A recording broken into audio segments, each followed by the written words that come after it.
करोड़ों में निकल रही है, करोड़ों में।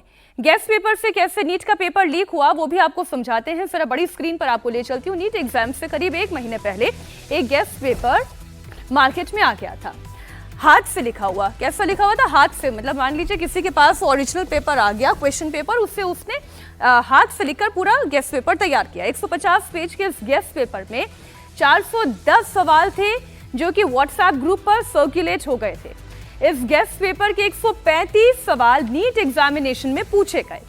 135 सवाल नीट एग्जामिनेशन के केमिस्ट्री सेक्शन में हूबहू आए। सोचिए जरा, हूबहू।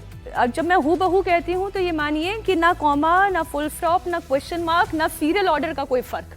यानी कि 720 नंबर के पेपर में से 600 नंबर के सवाल उस गेस्ट पेपर से आए जो एग्जाम से 1 महीना पहले ही मार्केट में मौजूद था।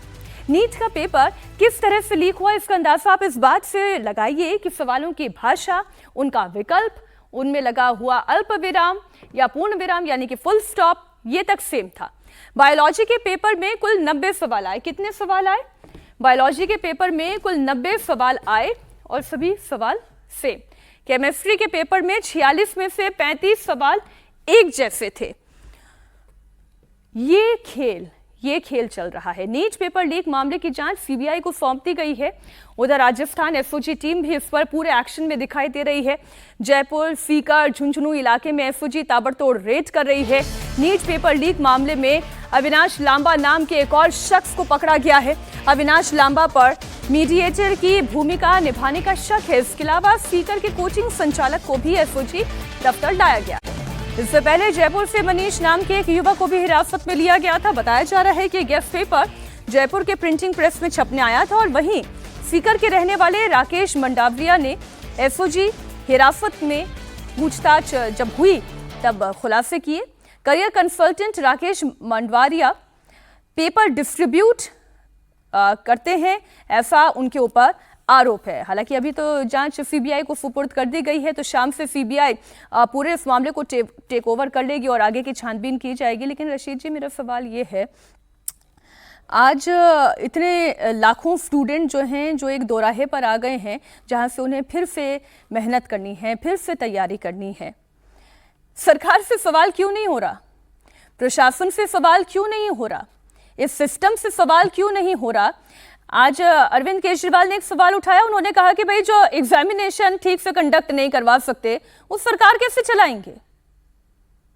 मीनाक्षी, देखिए, ये एक मौका है नैतिक जिम्मेदारी का। देखिए, हम मानते हैं कि राजनेता या जो लोग जिम्मेदार पद पे हैं उनका कोई इससे लेना देना नहीं होगा, लेकिन एक अगर नैतिक जिम्मेदारी लेकर के अगर कोई सरकार कदम उठाती तो मुझे लगता है कि लोगों के थोड़े से आंसू पूछेंगे। और दूसरी बात ये, देखिए, हमें युवाओं को लेकर के बड़ा सतर्क रहना चाहिए। देश में देखिए, आप अंतर्राष्ट्रीय स्थिति भी देखिए, युवाओं में अगर बेचैनी होगी, वो सड़क पे आके प्रोटेस्ट करेंगे और लंबे अरसे तक, देखिए, विश्वसनीयता बहुत जरूरी होती है, क्रेडिबिलिटी की, पूरे सिस्टम की। और अगर लोगों का विश्वास डगमगाएगा तो हमारे लोकतंत्र के लिए भी अच्छा नहीं है। ये एक छोटी सी बात नहीं है, इससे बहुत ज्यादा, देखिए, देश में मेरे पास कितने 50 मैसेज आ चुके हैं व्हाट्सएप के ऊपर, तो मैं समझ सकता हूँ कि देश में कितना लोगों को फ्रस्ट्रेशन है। कोई छुट्टी पे जाना था, कोई कुछ कर रहा था, अब सब लोगों को लग रहा है फिर से वापस पढ़ाई में जाना है और वो करना है। तो ये बहुत बड़ा एक मुद्दा है, जनमानस का मुद्दा है। और इसको देखिए, हम सोचते हैं कि कोई राजनीतिक दल चुनाव जीत रहा है तो सब कुछ ठीक है। ये बात नहीं है। लोगों में एक एक खुशी का माहौल होना चाहिए, मतलब लोगों को इस तरह की बेचैनी नहीं होनी चाहिए।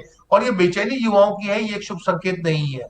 बिल्कुल ठीक बात। एनटीए दावा करती है ना कि परीक्षा पूरी सुरक्षा में, तकनीकी व्यवस्था में, जीपीएस और एआई के पूरे निगरानी में ये परीक्षा कंडक्ट कराई जा रही है। तो कितनी लचर और कितनी कहें खोखली ये सारी व्यवस्था है, वो तो ये तमाम जो है दावे और जो तमाम जानकारियां सामने आ रही है उस दावे की पोल खोल देती है। लेकिन जब हम ये चर्चा करते हैं ना अवस्थी जी की निराकरण कैसे हो सकता है, क्या इतने लाखों स्टूडेंट्स का ऑनलाइन एग्जामिनेशन एक दिन में कंडक्ट कराना क्या पॉसिबल है? पहला सवाल ये।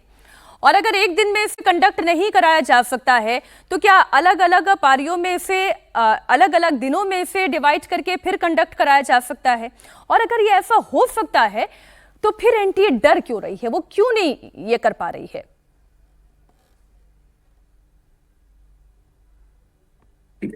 मैम, इसमें ना जो भी निराकरण से संबंधित अगर हम बात करें तो लेकर एनटीए के इंटेंट से एग्जीक्यूशन तक पर सवाल खड़े किए जा सकते हैं।